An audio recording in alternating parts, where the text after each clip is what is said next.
आज आपण ज्या देशामध्ये आहोत, ज्या वातावरणामध्ये आहोत, तिथे इतकं टोकाचं ध्रुवीकरण गेल्या एका दशकामध्ये झालेलं तुम्हाला दिसतं की हे आपले आहेत आणि हे आपले नाहीत. हे जसं सर्वसामान्य नागरिकांमध्ये तुम्हाला दिसतं तसं कलावंतांच्या जगामध्येही आहे, तसं तर तिथेही घडतं आहे. आणि त्यामुळे कलावंतांच्या लोकशाहीबद्दलच्या धारणा काय आहेत, कलावंतांकडनं लोकशाही व्यवस्थेतल्या नेतृत्वाचं दैवतीकरण होतं आहे का, संबंधातले जे प्रश्न आहेत त्याबद्दल श्रीरंग गोडबोले सरांनी बोलावं अशी मी त्यांना विनंती करतो. धन्यवाद. मंचावरचे सगळे मान्यवर आणि विद्यार्थी मित्रमैत्रिणींनो, सर्वप्रथम मी देशपांडे सरांचं हा जो त्यांनी उपक्रम हाती घेतला आहे त्याकरता अभिनंदन करीन. याचं कारण खूप वर्ष माझ्या तरी मनामध्ये हा प्रश्न होता की कोण कधी बोलणार आहे याच्याविषयी. याचं कारण आपण सगळ्यांनी जाणून बुजून डोळ्यावरती झापडं लावून घेतलेली आहेत. ती जशी त्या नागड्या राजाची गोष्ट आहे की कोण सांगणार की तुझ्या अंगावरती कपडे नाही आहेत म्हणून. याचं कारण आपण सगळेच हिपोक्रेट ज्याला म्हणतो, दंभ आहे आपल्या सगळ्यांमध्ये. आपल्या सगळ्यांना माहिती आहे की आपल्या आसपास काय घडतं आहे, पण कोणाची बोलायची इच्छा नाही आहे. हिंमत हा नंतरचा भाग झाला. कोणाची बोलायची इच्छा नाही आहे. आपल्याला माहिती आहे की भ्रष्टाचार बोकाळलेला आहे. आपल्याला डोळ्यासमोर अनेक उदाहरणं दिसतात की आपण आपल्या जनतेचा पैसा जो आहे तो कुठल्या मार्गाने वळवला जातो आहे, सगळं दिसतं आहे डोळ्याला. पण तरीसुद्धा आपण एका चंगळवादी संस्कृतीमध्ये आहोत की आपल्याला काय करायचं त्याची. मी आज सकाळीच एक विषय असा चालला होता की ही सगळी जी आत्ता स्टेजवर बसलेली मंडळी आहेत ती सगळी फेसबुकमधली आहेत, दीपक सर म्हणाले, आणि तुम्ही सगळे इंस्टाग्राममधले आहात. एक एलिनेशन खूप मोठ्या प्रमाणावरती तरुण पिढीचं झालेलं आपल्याला दिसतं की मला काय त्याचं, माझा काय संबंधच नाही आहे. या सगळी लोकशाही प्रक्रिया माझ्याकरता नाहीच आहे. मी IT मध्ये जाईन, मी माझा जॉब घेईन, मी अमेरिकेला जाईन किंवा मी 1.5 लाख रुपये महिना 2 लाख रुपये पगाराची नोकरी घेईन. मी याच्यापासून अलग आहे. ही प्रक्रिया माझ्याकरता नाही. त्यामुळे अस अँड देम त्यांनी जे मगाशी सांगितलं, हे अस अँड देम फक्त असं नाही आहे की आम्ही पॉलिटिक्समध्ये जाऊ शकतो की नाही. जसं मगाशी सर म्हणाले की तुम्ही कोणी पॉलिटिक्समध्ये जाऊ शकणार नाही, पण तुमची कोणाची इच्छाच नाही आहे पॉलिटिक्समध्ये जायची. याचं कारण ते आपल्याकरता नाहीच आहे. ते कुठलं तरी एक भ्रष्टाचाराने बोकाळलेलं, आपल्याकरता नसलेलं, गुंडगिरीने संपूर्णपणे चावलेलं असं एक वेगळं क्षेत्र आहे. आणि माझं त्याच्याशी निवडणूक जेव्हा असते तेव्हा एक मत देण्याच्या पलीकडे संबंध नाही. माझ्या देशाचं जे काही होईल त्याच्यात मी स्वतः कसा सुखी राहीन आणि माझी कातडी मी कशी बचावीन, असा एक अत्यंत आत्मकेंद्रित विचार सर्व लोकांचा लोकशाहीविषयी आहे. आणि ही आपली हिपोक्रेसी आहे. मला असं वाटतं की आजचा दिवस असेल, म्हणजे जसं शिक्षक दिनाच्या दिवशी आपण शिक्षकांविषयी विचार करायचा, मग काय मदर्स डेला आपण आई कशी थोर आहे याचा विचार करायचा, असे दिवस आपल्याकडे आपण ठरवून घेतलेले. आणि त्या दिवशी त्या गोष्टीचा आपण 1-2 मिनटं विचार करतो आणि त्यानंतर मग आपण आपल्या आयुष्याला पुन्हा जुंपतो स्वतःला. तर मला असं वाटतं एक कलाकार म्हणून, म्हणजे त्या भूमिकेकडे मी आता येतो. त्यांनी मगाशी एक उल्लेख केला की 2003 ते 2008 मी एक घडले बिघडले नावाचा कार्यक्रम वृत्तवाहिनीवरती नाही, झी मेनस्ट्रीम चॅनलवरती करायचो. आणि त्या काळातल्या यांना ते ऐकून घेण्याची इच्छा होती असं तुम्ही म्हणालात, पण तसं नाही आहे. याचं कारण माझ्या घरावरती किमान 2 वेळा तरी हल्ला झालेला आहे, आणखीन माझं घर फोडलेलं आहे. त्यामुळे असं नाही की तेव्हाही फार सहनशील लोक होते आणि आता सहनशीलता नाही आहे. हां, त्याचा हे मात्र बदललं आहे डेफिनेटली. मग पूर्वी एखादी गोष्ट कलाकार म्हणून बोलण्याची हिंमत आम्ही करायचो, अजूनही करतो अधनमधनं, ती करायचो तेव्हा एवढा धोका नाही वाटायचा जो आता वाटतो.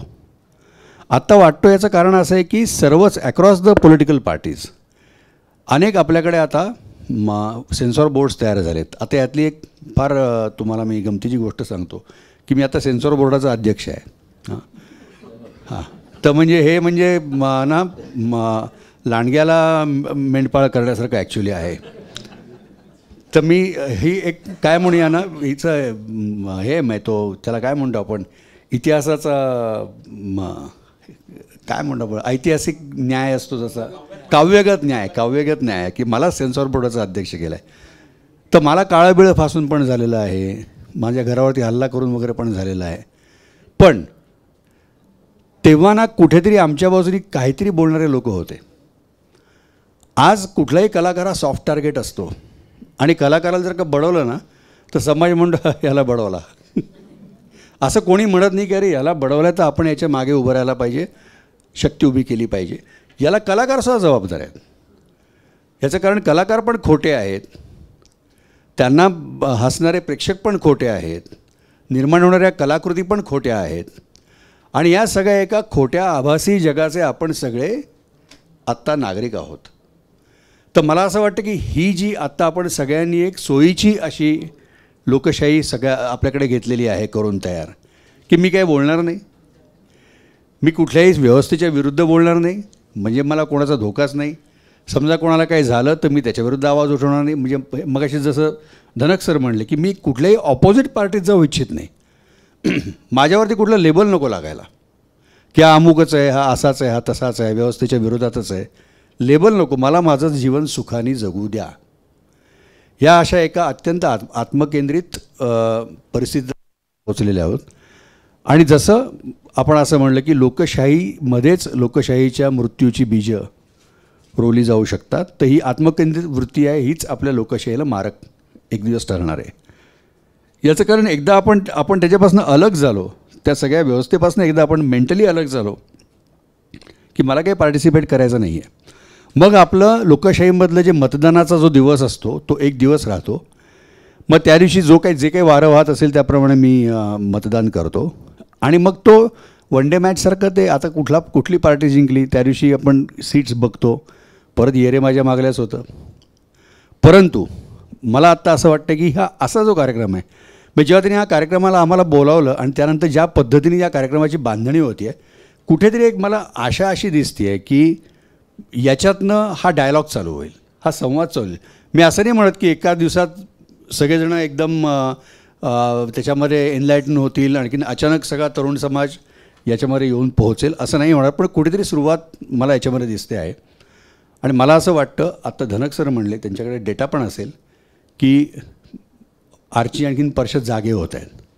जागे होत आहेत म्हणजे कुठे जागे होत आहेत ते, आणखीन ते लोकशाही प्रक्रियेमध्ये कसे येणार आहेत, हा एक मला प्रश्न. आणखी मला या यंगस्टर्सनाच विचारायचं की तुम्हाला असं वाटतं का, मग हे जे सर आत्ता मगाशी सुहास पळशीकर सर म्हणाले की तुम्ही पॉलिटिक्समध्ये येऊ शकत नाही, तर तुम्हाला मनापासून असं वाटतं की नाही आम्ही पॉलिटिक्समध्ये येऊ शकतो आणि आम्हाला या लोकशाही प्रक्रियेमध्ये भाग घ्यायचा आहे, हे जर का तुम्हाला वाटत असेल तर तुम्ही वेगवेगळ्या मार्गाने त्याच्यामध्ये या. म्हणजे मी एक कलाकार म्हणून मी जर सांगू शकतो की आत्ता आपण जे नाटक करतो, फॉर एक्झाम्पल पुण्यामध्ये पुरुषोत्तमसारखी एक नाट्य स्पर्धा असते. या नाट्यस्पर्धेमध्ये नेहमीचे विषय सोडून वेगळ्या प्रकारची नाटकं मुलं करत असतात, वेगळा विचार मांडत असतात. त्याच्यामध्ये लोकशाही येते का आपली, का आपण फक्त कलेसाठी कला याच स्पेसमध्ये त्याच्यामध्ये काम करत राहतो. आता नागराजनी जेव्हा सिनेमा केला, सैराट केला असेल, फॅन्ड्री केला असेल, एक वेगळं सोशल इंजिनिअरिंग त्याच्यामध्ये येतं. तर लोकशाही करता नॉट नेसेसरी की प्रत्येक वेळेला आपण मतदान, पक्ष, पार्टी पॉलिटिक्स ह्याच्यातच जायला पाहिजे. समाज मानस तयार करण्याकरता अशा प्रकारच्या कलाकृतींचं, मग ते लेखन असेल, साहित्य असेल, कविता असतील, सिनेमा असेल, चित्रपट असेल, सिरियल्स असतील, या सगळ्यांचं योगदान त्याच्यामध्ये घडतं. लोकशाही मूल्य तुमच्यामध्ये कळत नकळत इनडायरेक्टली या सगळ्या कलाकृतींच्या माध्यमातून जात असतात. तर मला असं वाटतं की ती मला पोचवायची आहेत, अशी मला निकड वाटणं, तशा प्रकारचे प्रोग्राम लोकांनी कन्झ्युम करणं ही पण जबाबदारी असते. नाही तर मन उडू झालं अशा प्रकारचे प्रोग्रामच लोक करत राहतात, रोमॅन्टिक स्टोरीजच करत राहतात किंवा सासूसुनेचेच खेळ करत राहतात, तेच होत राहतं. मग त्याच्यातनं एक अत्यंत उल्लू आणि पोकळ अशा प्रकारचं सेलिब्रिटी स्टेटस तयार होतं. मग त्यांना दहीहंडीला बोलावलं जातं, त्यांना भाषणाला बोलावलं जातं, कस लागत नाही कशाचाच, सगळंच मिडिओकर होत जातं. तर मला असं वाटतं की मला आता लोकशाही दिसते आहे ती ही मिडिओक्रिटी दिसते, आणि ही मिडिओक्रिटी प्रत्येक क्षेत्रात आहे. तीच आमच्या कलेच्या क्षेत्रात पण आहे, ती सर्व क्षेत्रात आहे. आणि त्याहीपेक्षा वाईट गोष्ट म्हणजे हे मिडिओकर आहे असं सांगण्याची कोणाचीही आता इच्छा नाही. प्रत्येकाने आपापल्या डोळ्यावरती झापडं लावून सगळे आता कन्झ्युमेरिस्ट चंगळवारी संस्कृतीत रममाण झालेले आहेत, असं माझं ऑब्झर्वेशन, एक थर्ड पार्टी ऑब्झर्वेशन आहे. थँक्यू. श्रीरंग गोडबोले सरांना प्रश्न आहे की राजकारणाच्या दहशतमय वातावरणात सामान्य माणसाचं फ्रीडम ऑफ स्पीच दडपलं जात असेल तर या सिस्टीमला हुकुमशाही का म्हणू नये? सामान्य माणसांचं एक्सप्रेशन काय दडपलं जाते मला आत्ता माहीत नाही. याचं कारण आता सामान्य मनुष्य काही आवाजच उठवत नाही आहे. त्यामुळे आत्ता ही तक्रार मला काही कुठे दिसत नाही आहे की आम्हाला बोलताच येत नाही. उलट तुम्ही बोलावं, हीच लोकशाही आहे. तुम्ही बोललात आणि जर का तुमचा आवाज दडपला गेला तर ती हुकुमशाही होईल. परंतु आपल्याकडे ना, आपण चायनासारखे नाही आहोत, आपण चीन नाही आहोत की खिडकी बंद म्हणजे खिडकी बंद. मी तुम्हाला माझा अनुभव सांगतो. माझ्याकडे अनेक स्क्रिप्ट लिहायला येतात लोकांची, तपासायला येतात ॲज सेन्सॉर बोर्डाचा अध्यक्ष म्हणून, आणि लोक त्यांना जे पाहिजे ते लिहित असतात. काय मग कधी कधी काही काही लोक आहेत ते त्याच्यातनं काहीतरी कॉन्ट्रोवर्सी क्रिएट करायलाच पाहिजे अशा उद्देशाने पण लिहितात, आणि ते सरळ सरळ दिसतं. कारण हा सगळा चाव पण करून झालेला आहे तरुण असताना. काय कुठल्या उद्देशाने कोण लिहितं ते कळतं. पण आपल्याकडे कसं, आपण ते बंद नाही करून टाका, सिंगल विंडो नाही आहे. आपल्याकडे चर्चा पण त्याची होऊ शकते. चर्चा होते, त्याच्यातनं त्याला बदल सुचवले जातात, ते बदल ॲक्सेप्ट करतो नाही करत. कधी कधी तुम्हाला त्याला एखाद्या तो ज्याला की हां या माणसाचं मत योग्य आहे त्याला आणायला लागतं. पण आपल्याकडे चर्चा होते. आपल्याकडे असं नाही होत की एक मनुष्य बोलतो आहे, त्याच्या घरात एक बंदूक घेऊन माणूस घुसतो आणि धाड गोळ्या घालतो. हे असं होत नाही अजून तरी, सगळ्यांच्या बाबतीत तरी. हां, म्हणजे मी असं म्हणेन की आपण म्हणजे त्याला खूप तळटीपा खूप लावायला लागतील म्हणजे, आणि इथला प्रत्येक मनुष्य एक एक तळटीप देऊ शकेल हे मला माहिती आहे. पण हॅविंग सेड दॅट, मला असं वाटतं की यासाठी तुम्ही सामान्य माणसाचा आवाज दडपला जातो असं मानण्याची मुळीच गरज नाही.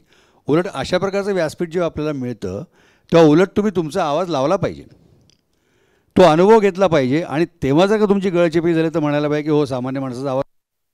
दुःख हे आहे की सामान्य माणसाचा आवाजच नाही आहे, दडपलं काही जातच नाही आहे. म्हणजे ना रहेगा बास ना बसुरी असं आहे. आत्ता जो आवाज लावतो त्या आवाजाविरुद्ध 10 लोक बोलतात. मग तुम्ही कुठल्याही बाबतीत विधान केलं, एक विधान केल्यानंतर त्याच्या विरोधातली कुठली ना कुठली तरी एक हे असतेच, व्यवस्थेतला एक भाग असतोच. पण तुम्ही तो आहे असं गृहीत धरायचं आणि आपल्याला हवं ते करत राहायचं. आणि हा कसा आहे ना की हा तुम्ही एका गोठ्यात गेल्यासारखं आहे. तुम्ही एखादी गोष्ट बोलल्यानंतर कोणतरी तुमच्या अंगावरती शेण फेकतो, तुम्ही एक घ्यायचं तो एक गोळा आणि त्याच्या अंगावर फेकायचा, एवढं ते आहे. मग या धंद्यात आल्यानंतर थोडी लेनदेन त्याच्यामध्ये देवाण. पण म्हणून तुम्ही घाबरून आता मी बोलणारच नाही असं करायची गरज नाही, असं माझं विस्तृत उत्तर आहे. तुमच्यासाठी आणखी एक प्रश्न आहे की देशाच्या निर्णय प्रक्रियेमध्ये सहभागी व्हायचं असेल तर तरुणांनी काय केलं पाहिजे? आता हेच तर चाललंय. मग इतकं वेळ आपण हेच बोलतोय की लोकशाही प्रक्रियेत सहभागी झाल्यात तुम्ही ऑलरेडी. आत्ता इथे तुम्ही चर्चा ऐकताय, म्हणजे तुम्ही या लोकशाही चर्चेमध्ये सहभागी झाल्यात. आता ह्याच्यात तुम्ही कृतीमध्ये ह्याच्यातलं काय आणता, हा मला वाटतं सगळ्यात महत्त्वाचा मुद्दा आहे. म्हणजे मतदान हा एक काय म्हणतो तू, मत किती वेळा दिले ते पण विचारलं तरी कळेल की सहभागी आहे. हां, मतदान केलं आहे का निश्चित सर्व प्रकारच्या याच्यावरती माध्यमातून. तर मला असं वाटतं की तुम्ही ऑलरेडी त्या प्रक्रियेत आहात. तेच मी तुम्हाला म्हणलं की तुम्ही याच्यापासून दूर नाही, तुम्ही आत्ता या प्रक्रियेमध्ये ऑलरेडी आहात. आता यात तुम्ही काय करणार हाच फक्त मुद्दा राहतो. तर मला असं वाटतं की मतदान ही त्याची एक काय म्हणतो आपण त्याला एक घटना आहे त्यातली. पण दैनंदिन आयुष्यामध्ये सुद्धा लोकशाहीची रुजवण ही तुमच्याकडनं या ना त्या प्रकारे होत राहणार आहे. आणि जसं आपण अगदी म्हणलं व्यक्ती समष्टीच्या पातळीवरती होत राहणार. घरामध्ये तुमच्या लोकशाही आहे का तुम्ही पॅट्रियार्कल सोसायटीमध्ये राहता आणि तिथे एकाधिकारशाही आहे का? घरात तुमच्या मताला त्याचा घरात मत मांडा ना तुमच्या घरात तुमच्या अभिव्यक्ती स्वातंत्र्य दडपलं जाते का हा प्रश्न पहिल्यांदा बघा. सरकारी पातळी सोडून द्या. तुम्ही म्हणताय तुमचे वडील ऐकतात का? तुम्ही म्हणताय तुमची आई ऐकते का? तुम्हाला हवाय त्या कोर्सला पाठवतात का? मी नाही जाणार इंजिनिअरिंगला असं म्हणलं चालतं का घरामध्ये? नोकरीसाठी तुमच्या मागे लागतात का? मुलं बघायला जा म्हणून सांगतात का आत्ताच? हे विरोध करण्यासारख्या खूप गोष्टी आहेत, लक्षात घ्या.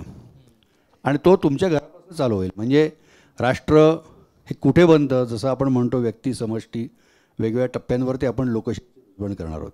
तर मला असं वाटतं की स्वतःच्या घरात स्वतःच्या आसपासच्या समाजामध्ये ही रुजवण तुम्ही सुरुवात करा. तुम्ही या प्रक्रियेमध्ये आपोआप सहभागी व्हाल.